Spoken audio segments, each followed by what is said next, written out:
Morning, guys. Today we're going to cut scarf joints in those necks that we laid up and glued up a couple weeks ago now. I'm going to show you how I do that on my table saw. If there's one consistent thread throughout all of this, it is homemade tools. Trying to get by inexpensively, if you will. How's that? I'm going to show you my fixture I use to cut scarf joints. A scarf joint is a very steep cut through the neck. This line here on the side represents how steep that cut actually is. So what happens is you cut through the neck, and then you take, in this case it would be this half, and you flip it over and glue it so it still goes straight, and then it angles down where the headstock would be. If you do it right, a lot of times you can't even tell it's done. Back to this fixture. What this represents is there's a 10-degree angle here.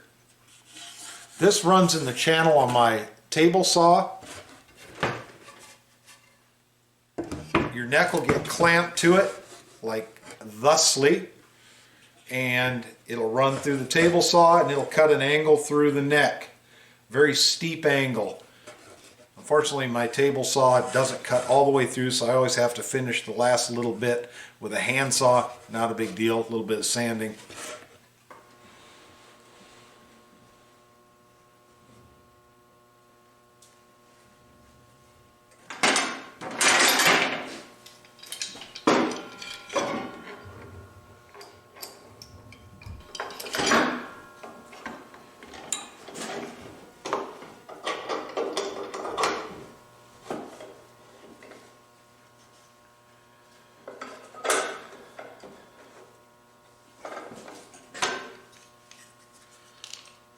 Trick is positioning your clamps so they don't hit the saw blade.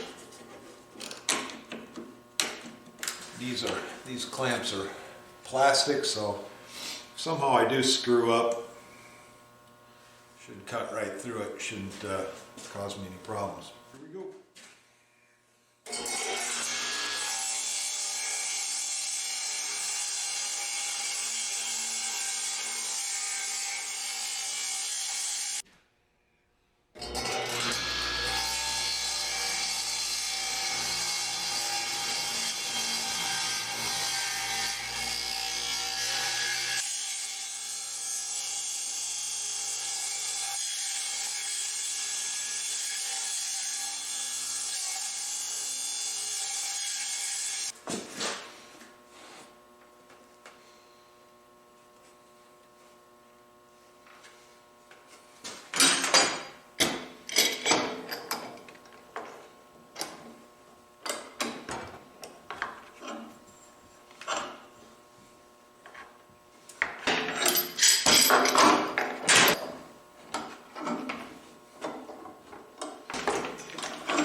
Okay, we're back where it's warm. This is the neck after we've cut it. Comes apart like that.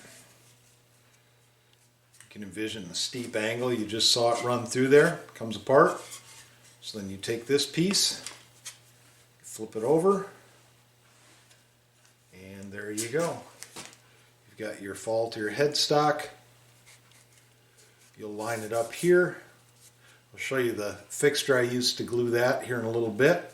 But you get everything flat, straight, square, glue it together with your sawdust glue mixture again so you don't see the glue line, and you really shouldn't notice it much at all. By the time you shape this neck in and get done forming that, it's really hard to pick it out. So that's how that works. How you go from this to this. And with an angle that long and that steep, it's easily as strong as the rest of the neck. So there's no weakness there. Another thing I haven't really touched on is three-piece necks. I'm kind of a fan of those. They offer a little bit more rigidity and strength, just because you've got wood fibers going different directions. You've got the extra glue lines in the middle there. Just seem to work a little better for me. Something I've kind of started doing on a lot of things anymore.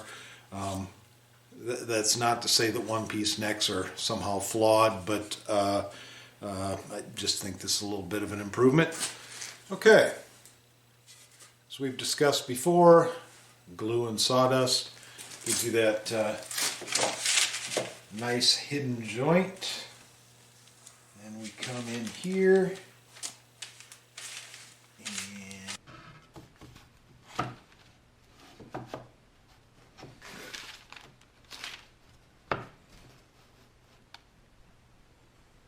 see that, hopefully, how it all slides together. And all this funny stuff here will get sanded away when we go to form the neck up, and all you'll see is the inner part where the glue line is going to be pretty much invisible.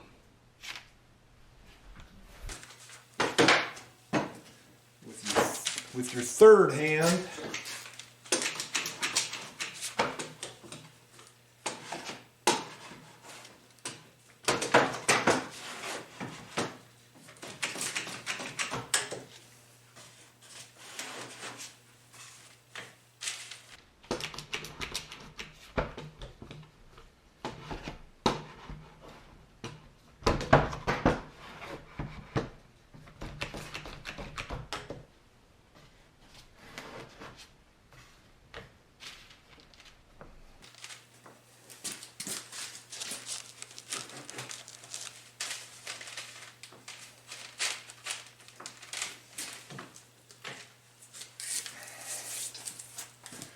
okay, I'll give you an eyeful here.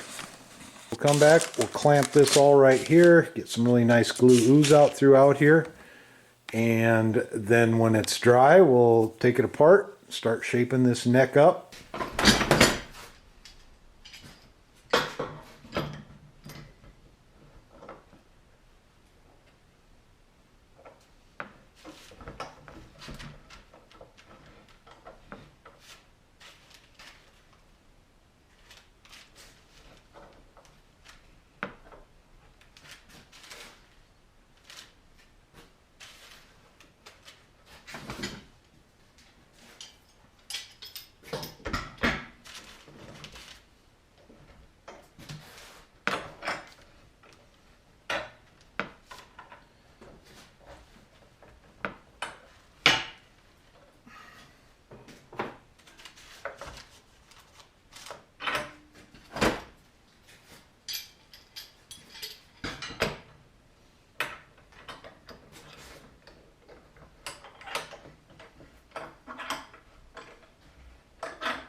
Well, here we are a little bit later.